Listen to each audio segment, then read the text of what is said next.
Welcome back. I'm Betsy Bosley, the dietitian for the Pathway to Health and Wellness program. Today we're going to talk about diabetes.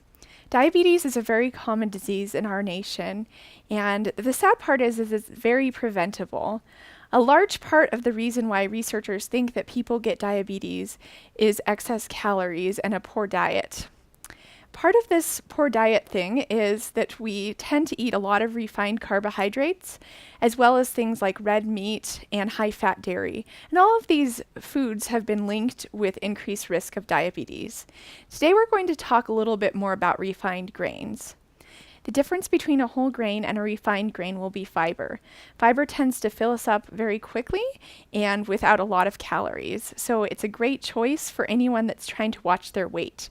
And weight is a big factor for developing diabetes. People that tend to be more overweight or obese have a lot greater risk of diabetes in the first place. So today we're going to be making a few recipes that many people that are trying to avoid diabetes may shy away from normally.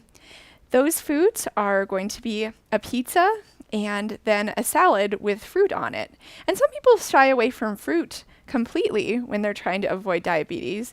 And that's, I think, a wrong approach. And that is backed by research. Whole fruits and whole grains are very important to prevent diabetes and to help us manage our weight. To start out with, I'd like to show you a pizza that is very high in refined carbohydrates, and then two beverages that are going to give us a lot of carbohydrate and sugar.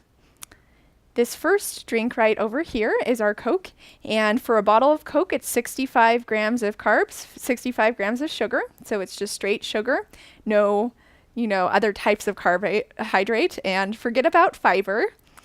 This vitamin water right here, a lot of these beverages are considered more healthy than a soda, but really it's going to have a lot of sugar as well. Maybe not quite as much. This is 33 grams of carbohydrate, but it's still just basically simple sugar. It's going to spike your blood sugar and not fill you up at all. And definitely make your weight increase.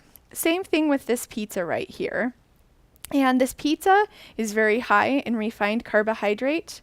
So if you look at the label, it says that this pizza is 360 calories and has 41 grams of carbohydrate, which doesn't sound terrible. But then you look at how much fiber is in that, and it's only 2 grams. And then you look extra closely, and it's only for half a pizza, which I think most people would consider this whole pizza to be a single serving and not just half of it. It's very low in fiber because its first ingredient is just white flour. So to get started, we're going to make a meal that has a kale Waldorf salad. And I think a big part of eating something that's a little bit unhealthy, like a pizza, is to start it with a nice big salad, and that's going to fill us up and we'll eat less of the pizza total, even though it's a very healthy pizza. And our pizza is going to be made on whole wheat English muffins, and it's going to have a lot of vegetables on the top, so it will give us a lot of fiber and fill us up without giving us a large dose of calories. Okay, so we're going to get started on our salad. So the first thing we need is 4 cups of kale, and I just got the packaged kale that comes in a bag, and I like to add a little bit of lemon juice to it. And what you do with this is you kind of massage the kale, that's what they call it, and it just kind of with the lemon juice, it kind of softens up the kale, because sometimes it can get a little bit tough, and that just makes it a lot nicer to eat. It kind of wilts it a little bit. You can see it kind of gets a lot smaller then. And so what we're making today, it's called a kale Waldorf salad, and you could use spinach, you don't have to use kale.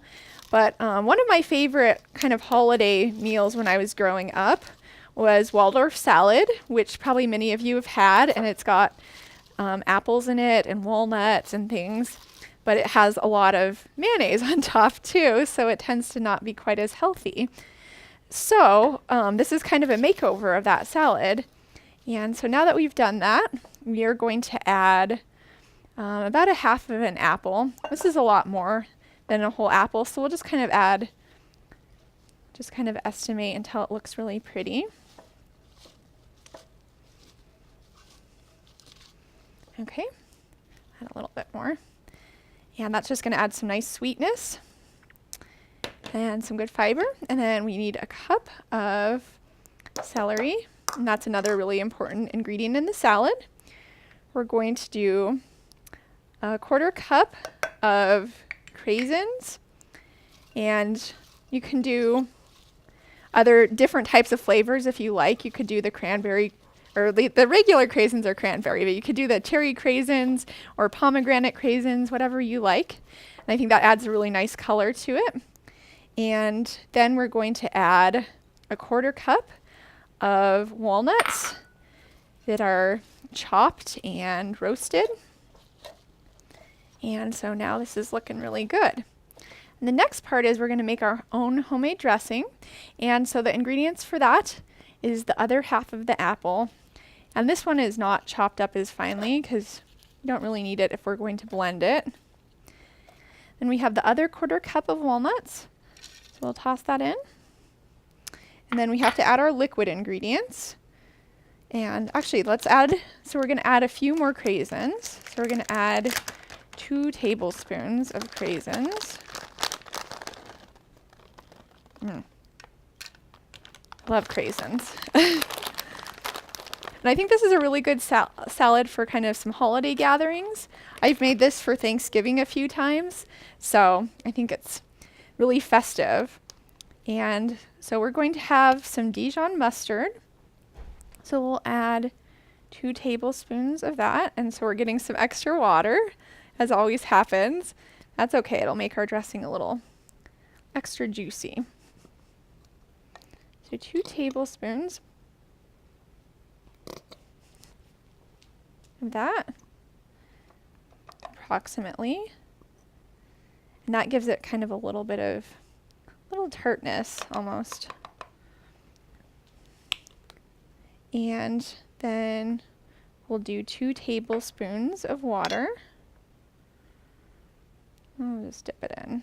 2 tablespoons. We might want to add a little bit more. We'll see kind of what it looks like as we begin blending it up. And then after this, we have some red wine vinegar. And so we will just put in 1 tablespoon of that. Okay. Again, a little acidity, which is good in a salad. And then we just have a skosh of sea salt. Just a little pinch. There we go. Okay. So some people believe that sea salt is healthier than regular salt, and it really isn't. Salt is salt. I kind of like using a little tiny bit of sea salt in recipes sometimes if there's really no salt in it already. But it's all about the amount of salt that we use. The type doesn't really matter. So now we're going to blend up our dressing with our immersion blender. So let's just get that started.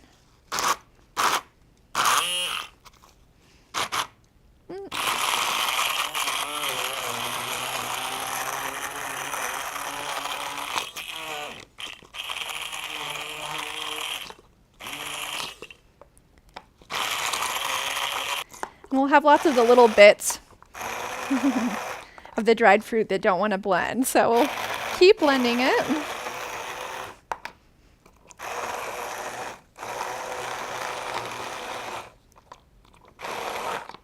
Okay. So that looks really good.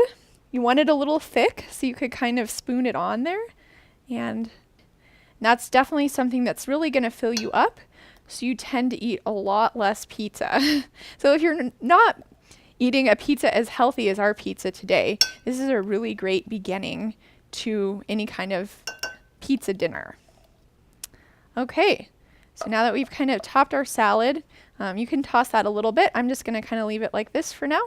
Let's go get started on our pizza. Who's ready for pizza? I know I am. So to start this recipe, we are going to start with whole wheat English muffins. So I've just split these, and I'm just going to make one today, actually, just to show you what one serving looks like. Normally this makes 6 servings or 6 whole English muffins, so you get both halves. So the first thing we're going to do is we're going to toast these so they get nice and crispy so that they don't get soggy when we put the vegetables on top. And you can do this in the toaster, or I like to put them under the broiler in the oven, because if you're making a lot, you can do a whole pan and broil the whole thing. So let's put it in the broiler in the oven.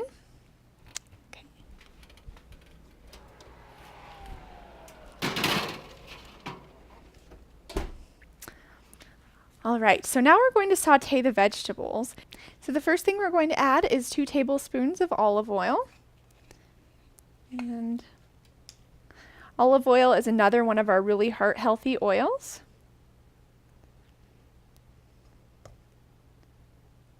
Okay.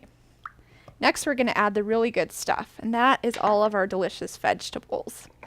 The first time I made this recipe, it was actually in the middle of summer, and I had a lot of vegetables from my garden and was trying to figure out a way to use them, and I kind of invented this. So we'll start with a little bit of onion, and this is just diced. And then we're going to do 2 cloves of garlic, and that's minced. And this is the way that most good recipes start. And we're going to saute them, get them all soft and translucent. And then after this, we're going to add 1 bell pepper, which has been diced into little cubes. And I'm just using an orange one today. It doesn't really matter what color, but I think orange is really pretty. And then we're going to add 1 zucchini. It is diced. I'm kind of diced into somewhat small pieces because they're going to have to fit on these little pizzas that we have. And then one of my favorite ingredients is next, and that's our mushrooms. So we're going to put about 8 ounces of mushrooms in with this. It's going to give it a really good savory flavor.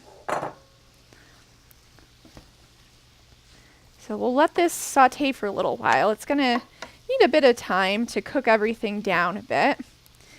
And to add a little bit of even more flavor, I think there's a lot of flavor already.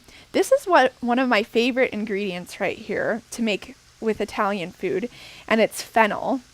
So when you taste Italian sausage, a lot of the taste comes from fennel. So, you know, if someone really misses having meat in a pizza, I think fennel is a really great thing to add, so that it kind of almost makes you think of Italian sausage, but it's very healthy. So we're going to add a whole tablespoon of fennel. These are just dried fennel seeds. Another fun fact about fennel is it helps with gas. And I have learned that from my dad, so he said he used to drink fennel tea back in the day to help with that. And it kind of gives it kind of that, I mean, it smells like sausage just right away, like when it's sauteing. You're like, oh yeah, I recognize that smell. And I think it just really adds a lot of flavor to kind of any Italian dish you would want to make. It smells really good. And then another one of my favorite flavors that most people can grow really easily during the summer is basil. And you don't even have to have a garden to grow this. You can just have little pots on your patio. And as long as it's really sunny and you water regularly, this is a really just fun herb to add to your food. So I'm going to tear up the basil. So I think tomato and basil pizzas have become a really popular flavor in pizza lately. So this is kind of a trendy pizza, I guess.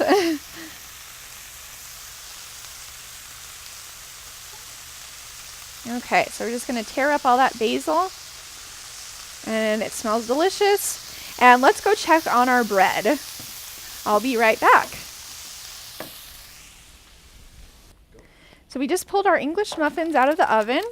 And so this is really hot. And we're going to top it with our vegetables now.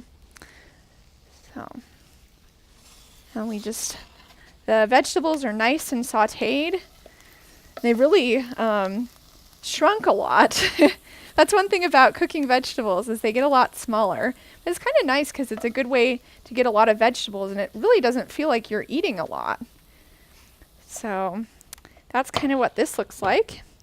And then we're going to maybe grind a little black pepper on top. And obviously you don't have to add any if you're not a fan. And then we're going to take some of this Prego Heart Smart. And this is a really good low sodium option. Obviously, ideally, we would make tomato sauce from scratch, and that would be the lowest salt option, but this is a really good alternative. And then our very next ingredient is a little part skim mozzarella cheese. And since it's made out of skim milk, it's just going to be a little bit lower in fat. So that's a great alternative to kind of a higher fat mozzarella. And we'll just sprinkle a little bit. You don't really need a lot. I think restaurants probably put like this much on a little pizza like that, and we don't really need that much. We already have so much flavor going on in these. So now we're pretty much done with making our pizzas. All we have to do is put them back under the broiler for a few minutes, and that will get our cheese all melty, and then we'll be ready to eat them. Okay. All right, so here are our finished pizzas. These pizzas are chock full of vegetables and good spices, and with the whole wheat crust, they're going to really fill you up, satisfy you, and you're going to enjoy the flavor a lot as well. I think these are a lot more satisfying than a restaurant pizza that would have a white crust and that might make you feel full at first, but then a few hours later, you're going to feel hungry and sluggish. And you can find this recipe and all of the other recipes we've been doing throughout these sessions at the Pathway to Health and Wellness website.